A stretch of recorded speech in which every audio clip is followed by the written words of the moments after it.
Ons gaan vanmôre voort by hoofstuk 15. Dit is ons tweede skriflesing en ons hoofskriflesing. En dit is Matteus 15. Ons reeks oor Matteus is ons steeds mee besig. Ons het 14 voltooi verlede Sondag. Ons kom nou by 15, maar net die eerste deel daarvan. Volgende week as die Here wil, die tweede deel.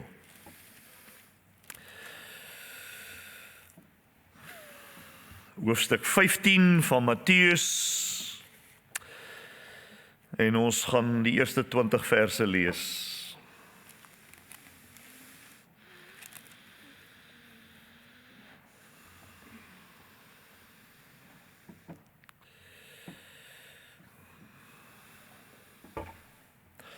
Voordat ons lees uit die heilige en die onfeilbare woord van God, kom ons bid net kortliks saam. Ons is so dankbaar vir die onfeilbare woord, Vader.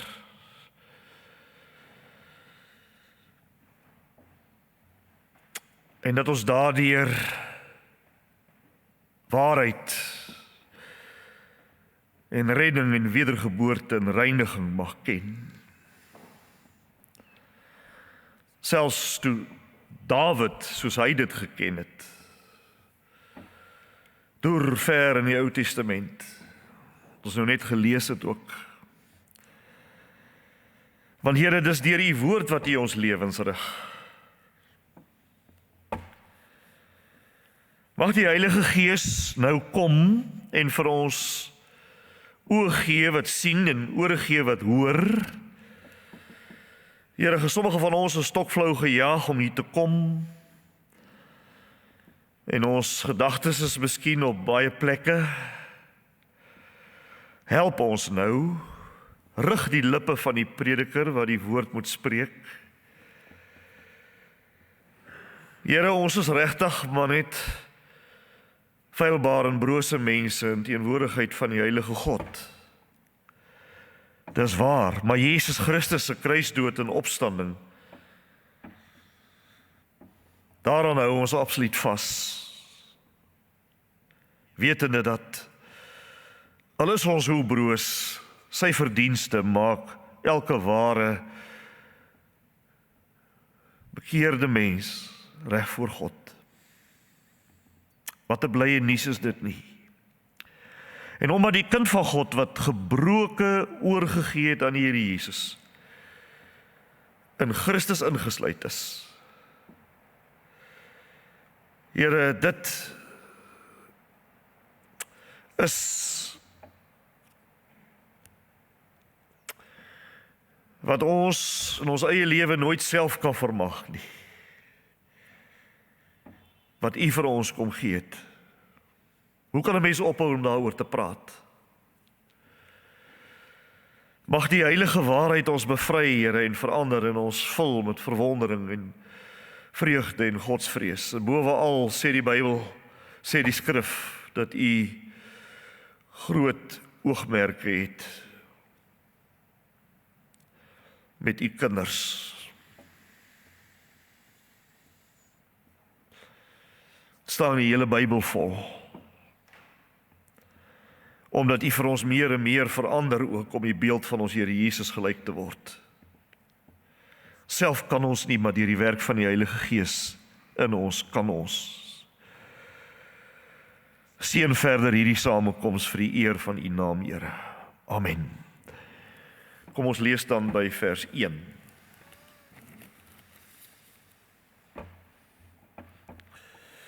Dis Matteus 15 by vers 1. In die tyd het daar Fariseërs en skrifgeleerdes van Jerusalem af by Jesus gekom en hom gevra: "Waarom verontagsaam U disippels die oorgelewerde gebruike van die vorige geslagte? As hulle, dis U disippels, gaan eet, dan was hulle nie hulle hande nie. Waarom verontagsaam julle self die gebod van God terwille van julle oorgelewerde gebruike?" het Jesus geantwoord. God het tog gesê, eer jou vader en jou moeder, en wie sy vader of moeder vloek, moet sekerlik doodgemaak word, maar julle bepaal, as iemand van sy pa of ma sê, die hulp wat u van my sou kry, maak ek 'n offergawe van God. dan hoef hy nie meer sy plig teenoor sy pa na te kom nie. So onneem julle die woord van God sy gesag, terwille van julle eie oorgelewerde gebruike, huigelaars. Die profeet Jesaja het julle baie mooi opgesom toe hy gesê het. En onthou, Jesaja was 700 jaar tevore, maar hy sê, hy het julle opgesom. Hierdie volk eer my met hulle mond, maar hulle hart is ver van my af. Dit help niks dat hulle my probeer dien deur leerstellings van mense as gebooie van God voor te hou nie. Toe het Jesus die menigte nader geroep en vir hulle gesê.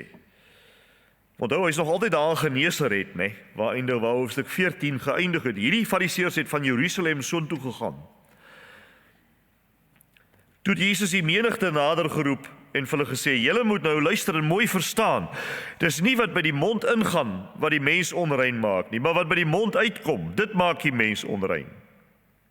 Toe die disippels na hom toe gekom en gesê, weet u dat die fariseërs hulle vererg het toe hulle gehoor het wat u sê? Maar Jesus antwoord, elke plant wat my hemelse Vader nie geplant het, die sal uitgetrek word. Laat staan hulle tog maar. Hulle is blinde leiers van blindes. As 'n blinde lei, dan val al twee in die sloot. Petrus sê vir hom, verduidelik tog vir ons die beeldspraak. Verstaan julle dit nog nie? Antwoord Jesus. Begryp julle dan nie, dat alles wat by die mond ingaan, na die maag toe gaan en daarna uit die liggaam uitgaan nie? Maar wat by die mond uitkom, dit kom uit die hart. En dit is die dinge wat die mens onrein maak. Uit die hart kom slegte gedagtes, moord, oorspel, onkuisheid, diefstal, valse getuienis, kwaadpratery. Dit is die dinge wat 'n mens onrein maak. Maar om met ongewaste hande te eet, maak 'n mens nie onrein nie.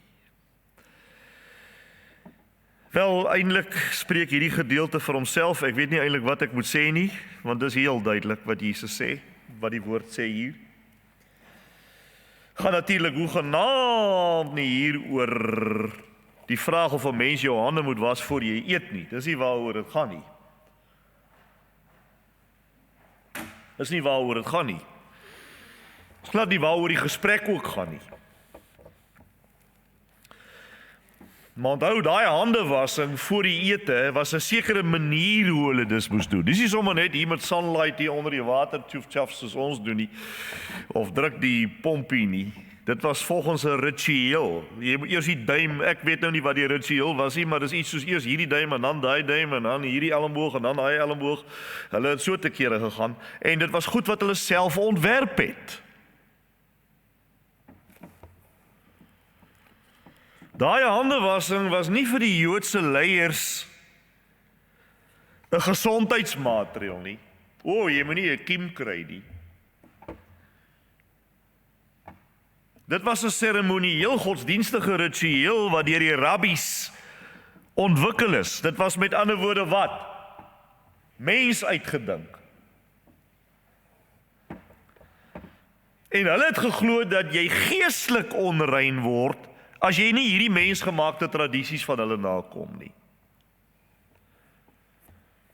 Maar Jesus sê vir hulle, hoorie, julle verstaan die hele probleem totaal verkeerd. Die grootste probleem van die mens is nie sy vuil hande nie, maar sy vuil hart. Dit gaan nie oor 'n onrein uiterlike nie, dit gaan oor 'n onrein innerlike.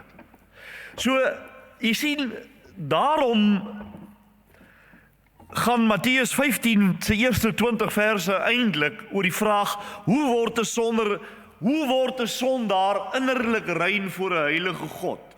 Hoe word die hart gereinig? En dis die vraag waaroor die hele Bybel gaan.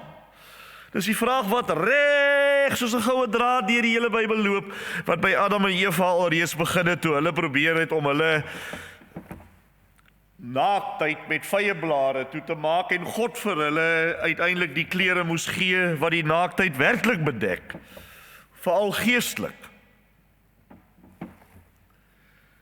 Dit loop reg deur die Bybel. Dis die gedeelte wat ons net nou gelees het uit Psalm 51, is nog 'n voorbeeld. Iemand het dit gisterand op die gebedsgroep ook gebid, wat Dawid bid na sy sonde, Here, was my heeltemal en hy reinig my, sê hy, van my sonde. En so kan jy reg deur die Ou Testament ook gaan, Esegiel byvoorbeeld eeue later, beloof dat God, daar 'n tyd gaan kom wat God sy volk nuwe harte sal gee. Nuwe harte is wat nodig is. Maar wat Jesus eintlik hierso sê vir hierdie fariseërs en vir hierdie skare sê, hy sê eintlik vir hulle, hoorie, al daai beloftes van die Ou Testament wat oor hierdie saak gaan, is eintlik in my wat dit vervul word. Net die Messias kan harte reinig. Die Joodse rabbi se voorskrifte reinig net die hande. Maar jy het die Messias nodig vir jou werklike probleem. En as die hart gereinig is, wel, dan kom die uiterlike lewenswandel, kom dit vanself, kan jy amper sê, kom dit reg.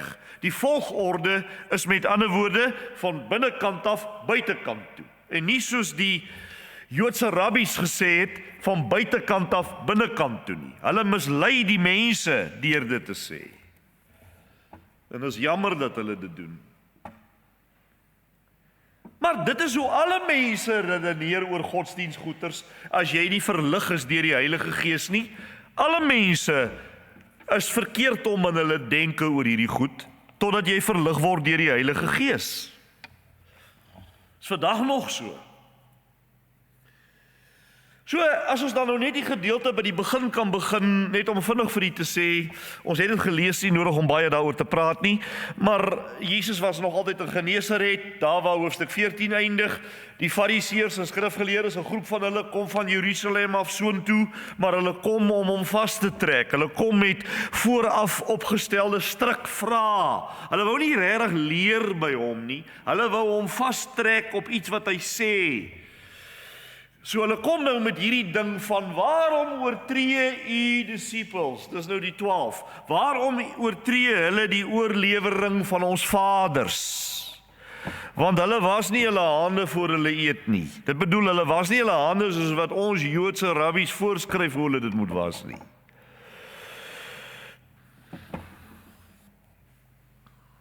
Hulle kom nie na Jesus toe en sê, waarom oortree u disippels die wet van Moses, die Torah, die heilige skrif, die godswoord? Hulle vra nie dit nie, nee, hulle vra, waarom oortree hulle die oorlewering van ons vaders? En daai oorlewering van die vaders was hierdie mondelinge tradisies wat deur die geestelike leiers of die rabbies oor eeue heen rondom die Torah, rondom die wet van Moses opgebou was. Dalk met goeie bedoelings, ons weet nie, maar ons weet dat daai tradisies het later groter gesag as die skrif gekry. Gebeur altyd so. Dis altyd so. Jy kan altyd kyk na die kultusse wat altyd die een of ander boek van een of ander profeet het, wat hulle of naas die Bybel stel of waar ook al stel, daardie boek kry uiteindelik groter gesag as die skrif. En dis juist waarom God vir Israel van tevore gewaarsku het, byvoorbeeld in Deuteronomium 4 en in Deuteronomium 12, waar God vir hulle gesê het, jy mag nie by die woorde wat ek vir jou gegee het iets byvoeg nie. Jy mag nie iets weglaat nie. Want die openbaring van God is volkome. Niemand het die reg om dit aan te vul of te verander nie. Wat ons vandag natuurlik wel bekend, wat ons in ons dag het, is dat die kerke geneig is om die Bybel te knoei en te buig en om by die kultuur van die tyd aan te pas, om by die denkrigtings van die tyd aan te pas, met chaos wat dit tot gevolg het.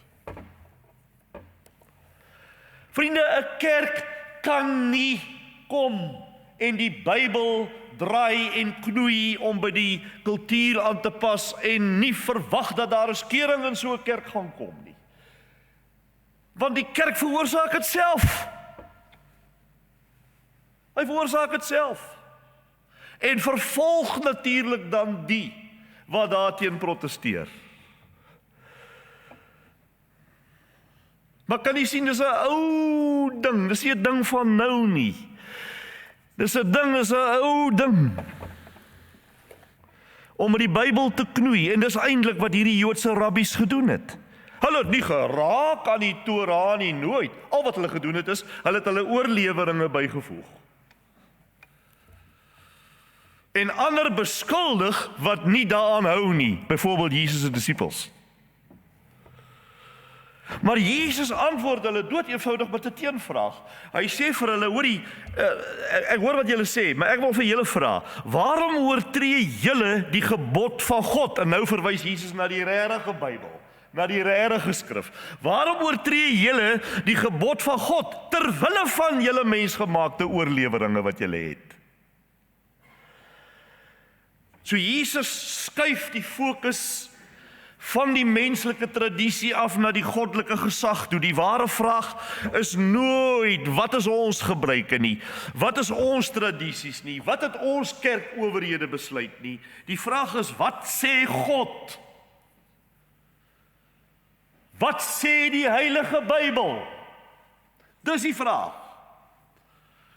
En dis 'n beginsel natuurlik wat deur die kerkgeskiedenis loop, net tussen hakies, kan ek vir u sommer net dit illustreer uit die tyd van die groot reformatie in die 16de eeu, byvoorbeeld toe Martin Luther voor die Ryksdag van Worms gestaan het, die baie bekende wat ons almal weet, hy het voor die Ryksdag van Worms gestaan en die katholieke owerhede het hom vir hom gedreig en gesê, jy moet herroep wat jy teen ons gesê het, anders gaan ons jou dit en dat en dit, en Luther het gesê, die bekende woorde, hier staan ek, God help my.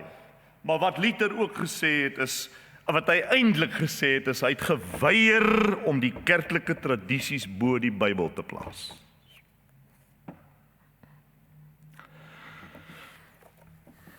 En nou kom Jesus, en om sy punt te staaf, haal hy die 5de gebod aan. As 'n voorbeeld, eer jou vader en jou moeder. Exodus 20, en hy voeg Exodus 21 vers 17 by, wat sê, hy wat sy vader of moeder vloek, moet sekerlik sterwe. Hy haal nie uit die Joodse tradisie, hy haal uit die Bybel aan, hy haal uit Exodus aan. En hy sê, kyk, die versorging en die eer van jou ouers is 'n heilige plig wat God van jou verwag as jy 'n kind van God is. Dit sê God, nie Moses nie. Maar jy sien teenoor hierdie duidelike gebod van God oor hierdie gebod, het die Joodse rabbies 'n slim uitweg ontwerp sodat hulle nie hulle geld en hulle besittings vir hulle ouers hoef te gee nie. Hulle het dit korban genoem. Om nie jou besittings en jou geld met jou ouers te deel nie, veral as hulle oud is of hulle is behoeftig nie, dan kon jy volgens die Joodse rabbiese wette, kon jy jou besittings korban verklaar. Dit beteken met ander woorde aan God gewy.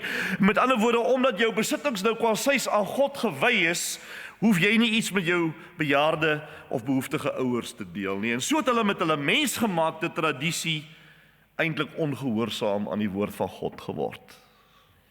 En hulle het hulle ongehoorsaamheid aan die woord van God regverdig met hulle tradisie wat hulle self ontwerp het. En die Here Jesus lê dit bloot hier.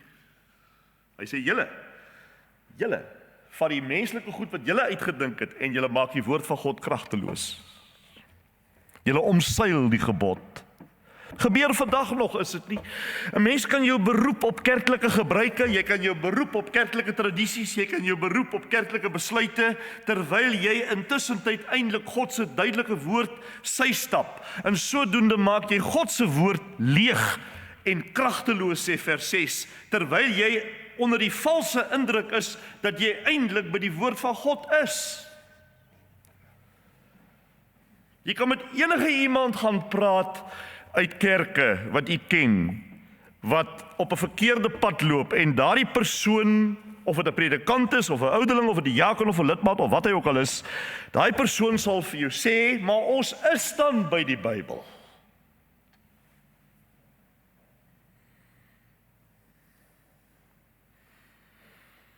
Is dit nie verskriklik nie? Jy maak die Here se woord kragteloos met jou kerklike dinge, maar jy is onder die valse indruk dat jy eintlik by die Bybel is. Presies wat die Fariseërs was. Dis hoekom hulle so kwaad was vir die disippels. Jesus leer egter, vriende, dat geen tradisie, hoe oud of eerbiedwaardig ook al, ooit dieselfde gesag as die skrif kan hê nie, en mag hê nie, en kan hê nie. En daarom noem hy die Fariseërs skynheilig. Hy sê gefeinstes, is 'n mooi Afrikaanse woord wat ons nie eintlik meer gebruik nie, dit beteken doodeenvoudig skynheilig. Want hulle uiterlike godsdiens is pragtig, maar hulle harte is ongehoorsaam. Hulle harte is onrein, alhoewel hulle hande was voor hulle eet. En om dit te bewys, haal Jesus weer eens die Heilige Skrif aan, hierdie keer uit 'n profeet. Jesaja 29 vers 13 haal hy aan, waar Jesaja 7 eeue tevore onder leiding van die Heilige Gees geskryf het, asof hy dit op daai moment geskryf het. Hy sê, hierdie volk nader na my, sê God, met hulle monde, en eer my met hulle lippe, maar hulle harte is ver van my af, het Jesaja gesê. Jesus sê, dis presies op julle skynheiliges van toepassing.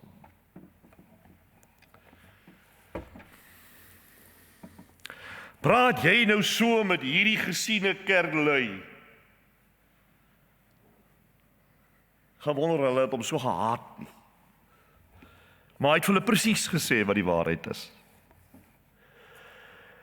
Destydse Israel het die offers gebring, die diereoffers, die feeste gevier in die tyd van Jesaja en die liturgie onderhou, maar Jesaja sê, die Here sê, julle harte is koud. So dis te vergeefs dat julle al hierdie goed doen. Vriende, daar is iets soos te vergeefse godsdiens. Dit behoort 'n mens eintlik ernstig te laat nadink, is dit nie? Want dis moontlik dat jy heeltemal mislei is. Dis heeltemal moontlik dat jy totaal mislei is, dat jy kan kerkdienste selfs bywoon, maar dit kan wees dat jy onafgehandelde sake met God het. Dit kan wees dat jy jou innerlike hart in werklikheid ver van die Here af is, soos Kain wat 'n offer vir God gebring het, maar God het sy offer verwerp omdat sy hart verkeerd was in Genesis 4. Koning Saul het ook offers gebring, maar Samuel sê vir hom, jy het die offers gebring, maar jy is nie gehoorsaam nie, God gaan 'n ander koning in jou plek sit. En Dawid natuurlik, wat ons gelees het vanmôre in Psalm 51, 'n groot voorbeeld, ensovoorts, ensovoorts, ensovoorts. So die eerste deel van Matteus 15, verse 1 tot 20, leer vir ons dat ware godsdiens altyd begin met onderwerping aan God se woord, wat op skrif staan in die Bybel. Nie aangevul word deur visioene nie, nie aangevul word deur drome nie aangevul word deur stemme wat jy hoor nie aangevul word deur jou gewaarwordinge nie, net die Bybel, net die skrif. Waar mensgemaakte goeters, waar mensgemaakte tradisies die skrif begin aanvul, dan word die geestelike lewe koud en dood en leeg. Dit lyk baie indrukwekkend, maar is in werklikheid leeg en koud. En dan wat die tweede helfte van ons skrifparagraaf aanbetref, sê Jesus dan daar kortliks, wat is die bron van alle onreinheid dan nou in werklikheid? Wat is die bron? Hy roep nou die skare, want hierdie Fariseërs wil nie regtig hoor nie. Hulle stel nie belang, hulle wil nie eintlik regtig by hom leer nie. So hy roep nou die mense van Genesaret nader, die gewone mense nooi hy nader om te luister, en dan sê hy vir hulle, dan sê hy vir hulle in vers 10, luister en verstaan. Dis 'n bevel. Luister en verstaan. Met ander woorde, begryp en glo wat ek nou vir julle gaan sê. Want ware geloof begin altyd deur aandagtig na die woord van God te luister, sê Romeine 10, vers 17. Aandagtig na die woord van God te luister. En dan sê Jesus een van die mees revolusionêre stellings ooit, wat hy ooit uitgespreek het. Hy sê, dan die skare nou daar is, want onthou, hulle het nou gehoor wat die Fariseërs met hom praat. Nou sê hy vir hulle hierdie ding, Maar nou hoor die Fariseërs natuurlik weer wat hy vir die skare sê. Hy sê vir hulle hierdie ding, hy sê nie wat by die mond ingaan maak jou onrein nie. Met ander woorde seremonie, heel godsdienstig onrein nie, maar wat by jou mond uitgaan, dit maak jou onrein. Jo, vir die Fariseërs was dit skokkend. Want hulle hele godsdiens was gebou rondom uiterlike reinheid. Hulle het geglo dat onreinheid kom van buite. Deur die voedsel, deur die lyke waaraan jy raak, deur seremonies wat nie korrek uitgevoer word nie.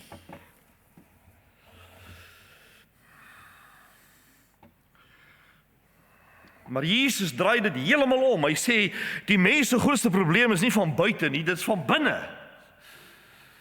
Daarmee sê hy nie, ja, al daai voedselwette van die Ou Testament is verkeerd nie. Ons het gesien dat dit ons Levitikus verlede jaar, wanneer ons Levitikus behandel, voor verlede jaar kan nie onthou nie, ons het ons Levitikus gedoen, het ons gesien wat 'n belangrike rol speel die voedselwette en hoe dit eintlik, 'n mens kan baie leer daaruit en hoe dit skadubeelde was in die Ou Testament van geestelike werklikhede en hoe dit vir jou gewys het, vir die ou Jode gewys het, hoe dat jou hart moet besny word. Maar uiterlike seremonie sonder hartsbesnyding, dis nutteloos. Dis nutteloos.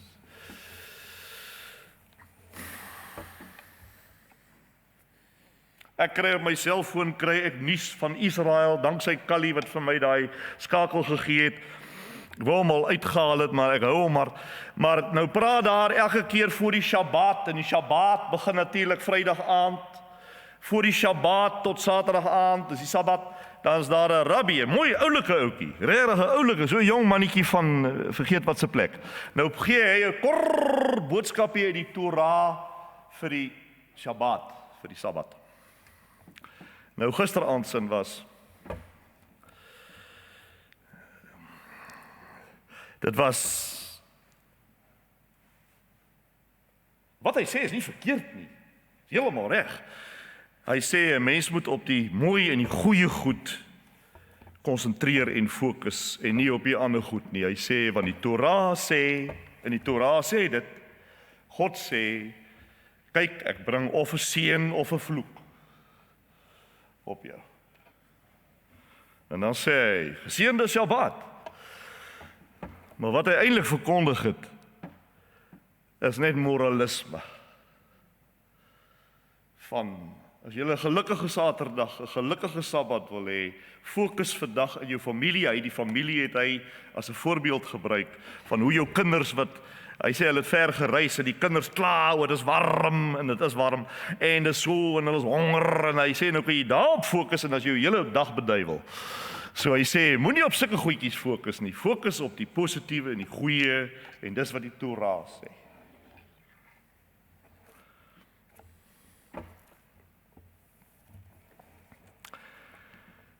Met ander woorde, moralisme is die kern van godsdiens buite Jesus Christus. Doen dit so. Moenie so doen nie. Doen so. Maak so. Eendag as jy doodgaan, hopelik is God met jou tevrede. Maar wat bly onaangeraak? Die hart.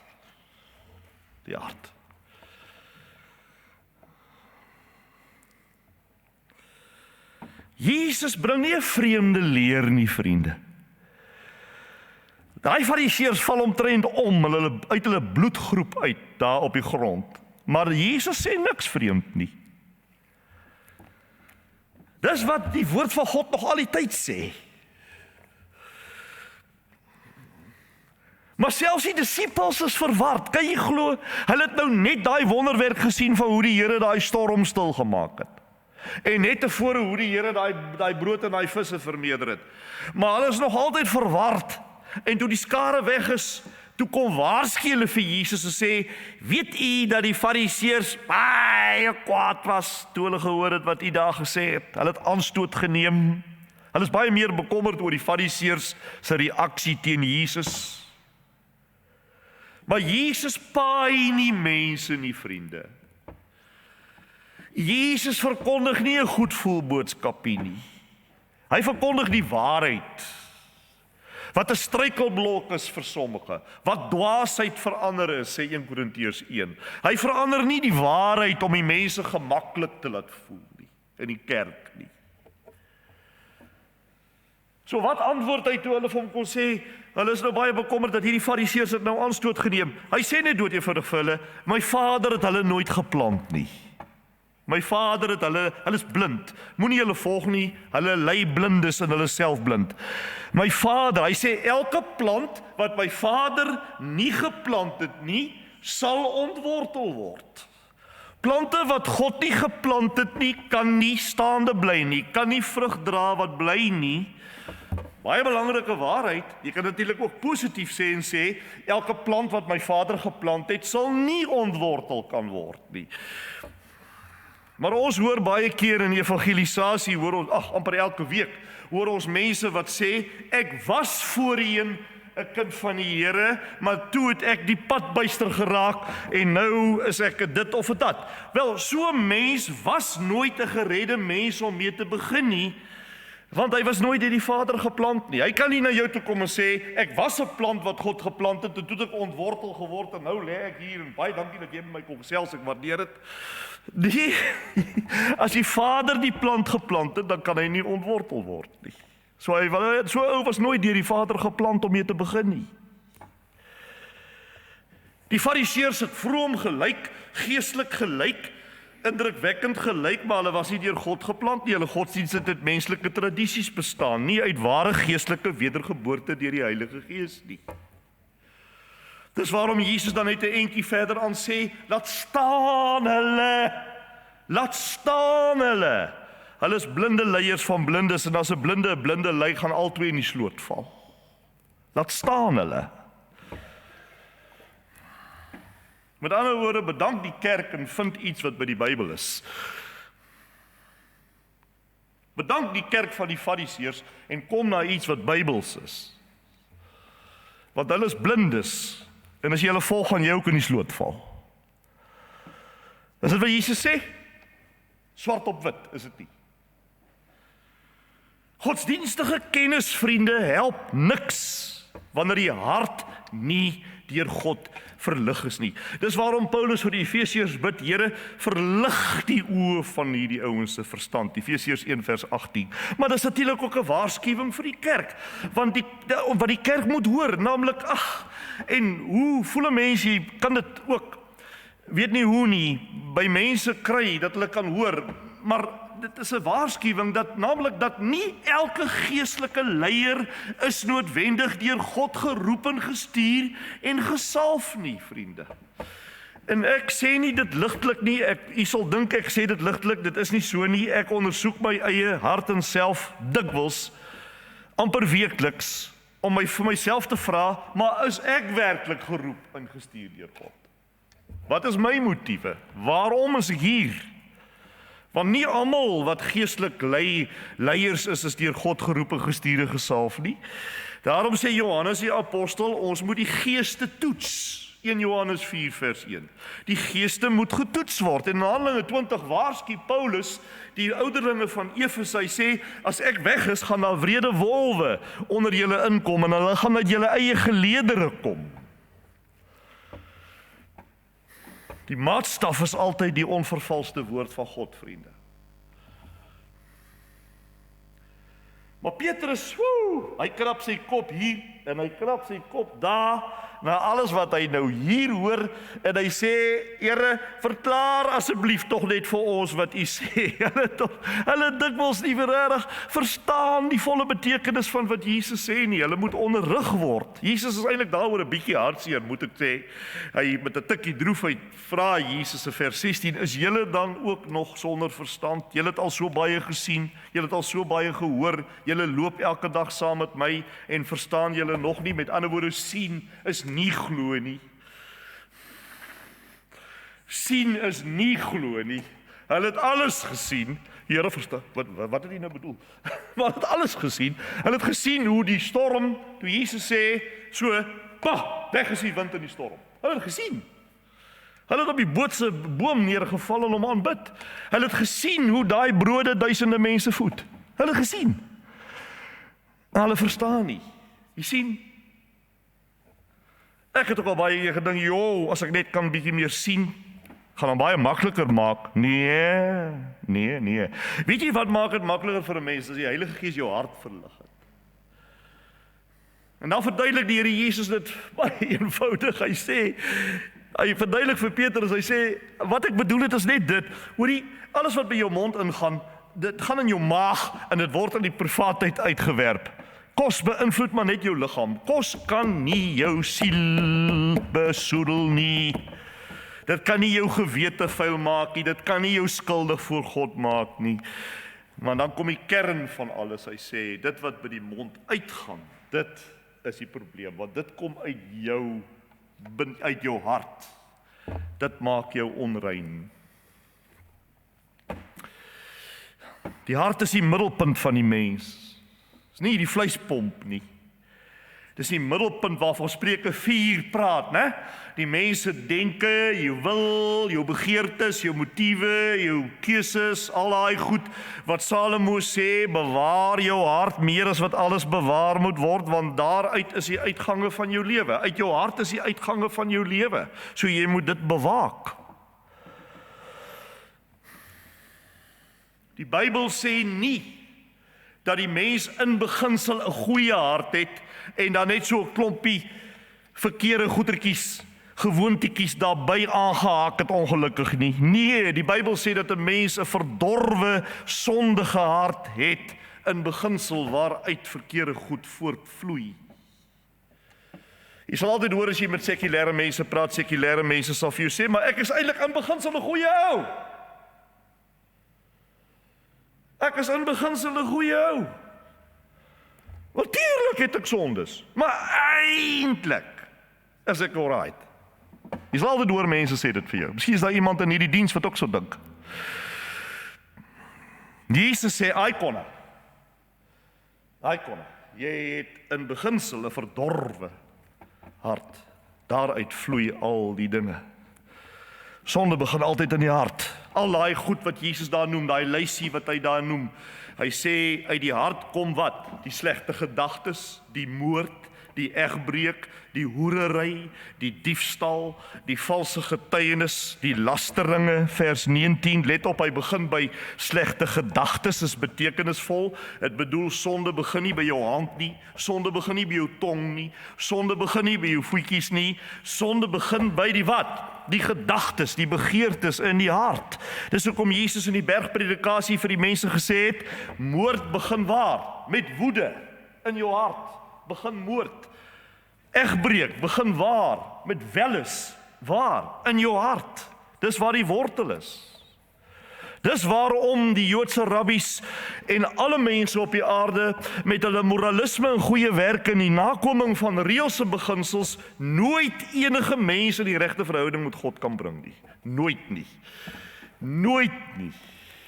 En ek wil vir u sê, daai rabbi wat ek nou net van gepraat het, is 'n oulike man. Hy is vriendelik. Al het jy hom ook gesien. Hy is vriendelik. Hy is stralend. Hy is soos die son. Hy is regtig nou 'n mooi ouetjie. Jy wil graag na so 'n ou luister. Regtig. Ek sê ek wil na hom luister. Ek het 'n tweede video al gekyk. Ek wil na hom luister. Maar moet jou nie laat mislei deur die uiterlike nie. Moet jou nie laat mislei deur die uiterlike nie, vriende. Hoor, ek gaan hierdie paragraafie weer sê. Dis 'n 40 dae, 40 nagte preek hierdie, jammer. Jammer, ons kan nou eers 'n lied sing as julle wil. In die ou kerk, in die groot kerk in die 16de, 17de eeu was daar 'n breek van 20 minute in die middel van die preek, dat die mense eers kan ontspan. Ons kan dit doen.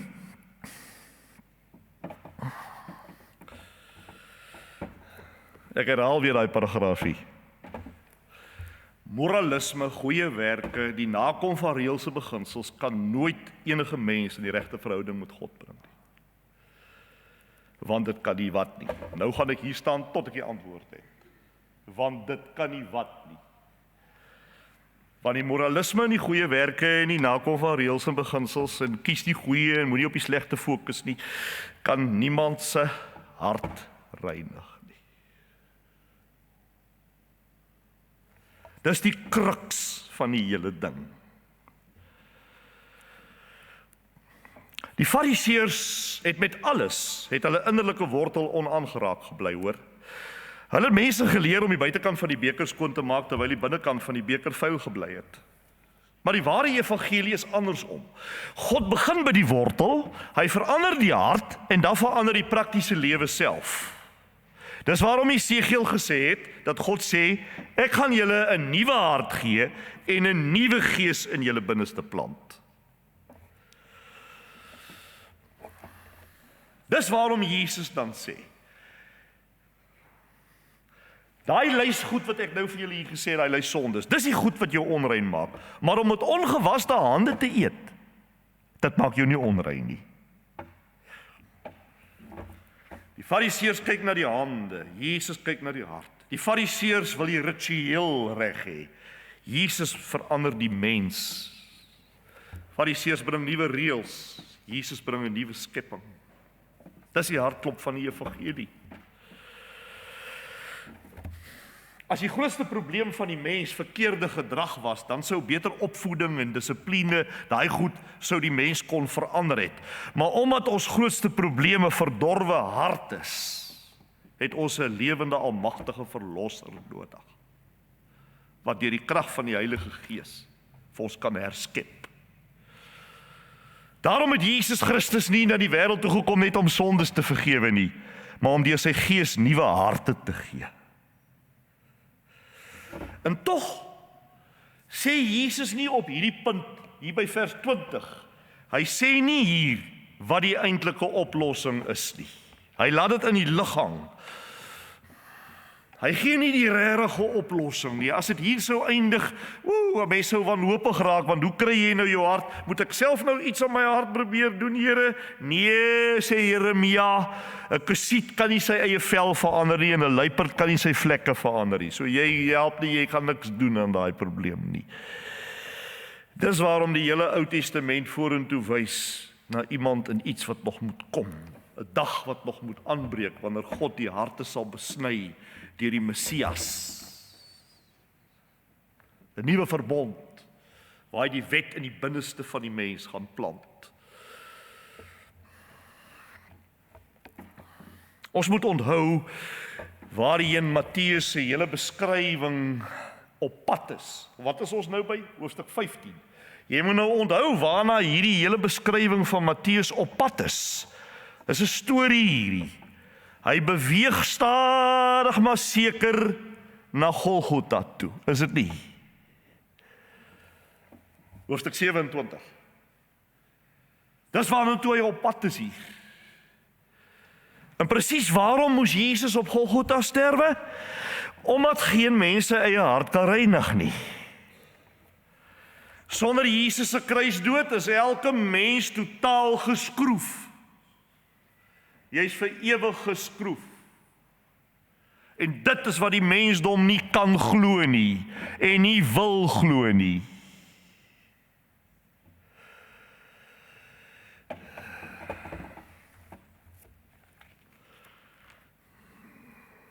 Die enigste sondelose mens aan daai kruis, die enigste sondelose mens wat 'n volkome rein hart gehad het, word deur God aan daai kruis behandel as iemand wat wettiglik skuldig is vir ons besmette harte. Asof hy die onreinste een is. Toe Jesus aan die kruis hang, het God die Vader vir Jesus wettiglik skuldig behandel. Vir ons, sodat elke mens wat hom aanneem en op hom begin hoop, deur die Vader nou behandel word as wettiglik onskuldig en rein.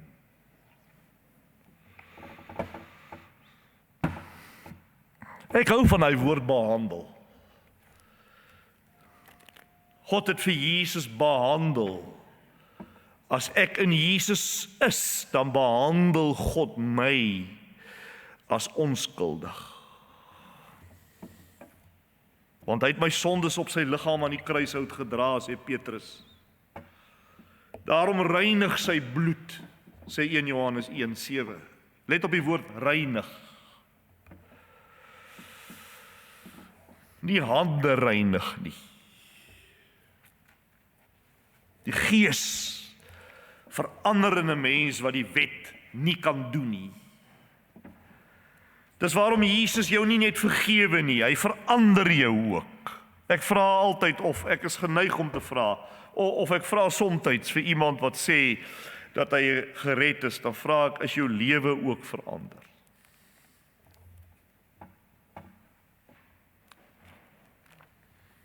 Want die Heilige Gees bring nuwe begeertes, nuwe liefde, nuwe gehoorsaamheid. Dit beteken nie dat 'n gereinigde hart nie weer kan sondig nie. Romeine 7 wys vir ons dat daar 'n stryd teen die sonde voortduur in die gereinigde hart. Maar die feit dat daar 'n stryd is, beteken juis dat dit gereinig is. Dis waarom Jesus sê in Johannes, ek het nou vergeet hoeveel, sê Jesus dat as 'n mens eenmaal gebad is, dan bad jy nie weer nie, jy was net jou voete, as jy weer in die stof geloop het.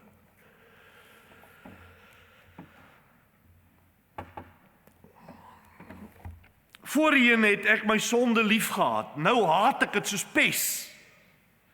Voorheen het ek die Here tweede gestel, nou verlang ek intens na hom. Voorheen was gehoorsaamheid 'n pyn, nou word dit 'n vreugde. Hoekom? Want 'n hartsreiniging het plaasgevind. 'n Hartsreiniging het plaasgevind. Vriende, die evangelie is nie verbeter jou lewe so goed as wat jy kan en hoop vir die beste eendag by die oordeel nie. Dis nie die evangelie nie. Dis nie die evangelie.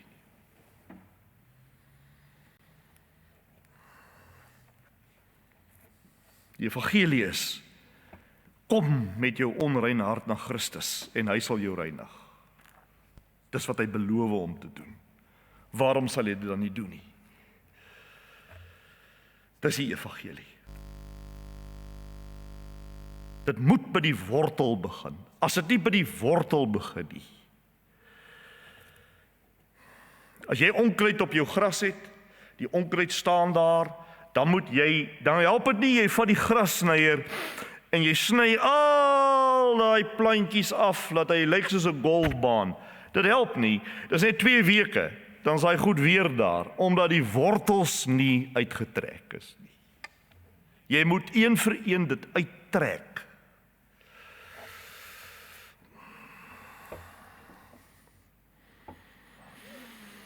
Here Jesus, ons dank U vanmôre dat U nie net na ons hande en ons uiterlike kyk nie, maar na ons hart.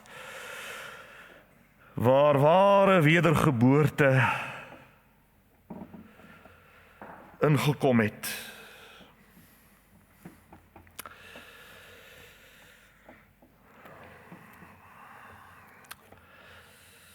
Here, ons kan ons hande en ons liggame reinig, maar net U kan ons werklike wortelskade oplos.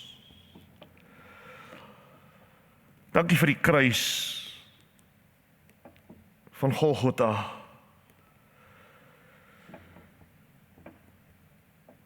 Waar U ons sondes gedra het, sodat ons wat Jesus werklik ontvang het in ons lewe, in Hom heeltemal gereinig voor God kan wees. Ons dank U, Here, vir hierdie hemelse wonderlike evangelie wat ons in hierdie gebou vanoggend kon gehoor het. Here, dit is wat hoop gee. Moralisme gee nie hoop nie. Om vir mense te sê hulle kan maar in hulle sondes aangaan, hulle sal ook hemel toe gaan. Dit gee nie hoop nie.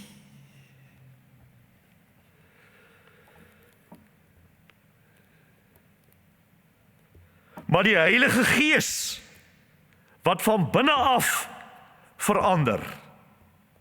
Dit is die ware reiniging. Dit gee hoop. Dis die evangelie.